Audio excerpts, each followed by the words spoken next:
천안TV에서 그동안 몇 차례 보도한 바 있던 아산시 탕정면 개발 비리 의혹에 이어 이번에는 배방갈매지구에서도 관련 조합의 조합장이 뇌물 혐의로 고발되는 등 비리 의혹이 끊이지 않고 있다고 하는데요. 자세한 내용 전재우 기자가 전해드립니다.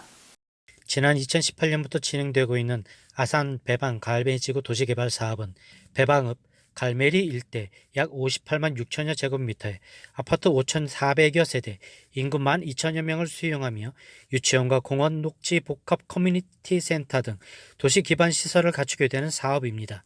개발 사업을 대행하고 있던 주식회사 예원소르빌은 자신들과 개발조합에 막대한 피해를 입혔다며 지난 10월 조합장 A씨를 뇌물과 횡령 혐의로 검찰에 고발했습니다. 사건은 지난해 3월경으로 거슬러 올라갑니다. 이때 당시 배방 갈매지구 도시개발사업조합은 A사의 H대표와 업무 대행 계약을 체결합니다.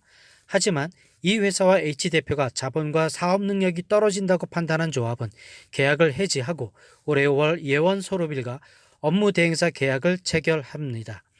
예원소르빌은 계약 체결 후 마제스타 인베스트먼트를 통해 총 사업비 1,500억 원 가운데 최초 100억 원을 투자하게 됩니다.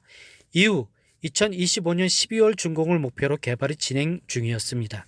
그러나 지난 7월 조합 측은 갑자기 총회를 열고 예원소르빌에게 일방적으로 업무 대행사 계약 해지를 통보했습니다.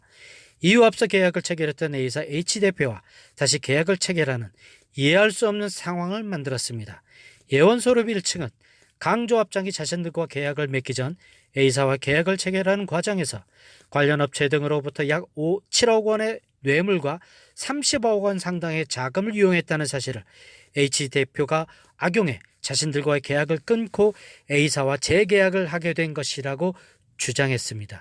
다시 업무 대행 계약을 따낸 H대표는 곧장 주식회사 파크힐에게 이를 재판매했고 파크힐은 이전의 모든 내용을 알고 있음에도 이권에 개입한 것이 아니냐는 의혹도 받고 있습니다.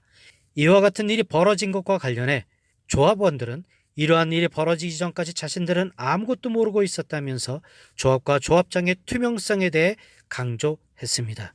비리 혐의 이런 거는 뭐 둘째치고 조합의 임원이라는 거는 조합원들의 권한을 위임해준 사람들이잖아요. 그 사람들의 이익을 위해서 움직이는 게 아니라 조합원들의 이익을 대리로 띄워주는 사람들인데 제일 중요한 것이 투명성이라고 보거든요. 아무것도 공개되는 게 없습니다. 저희들이 정보를 얻는 거는 뭐 주변에서 주워 듣거나 전부 그렇게 들어요.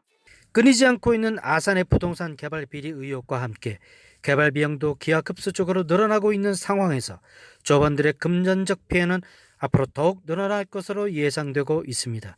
천안TV 전재우입니다.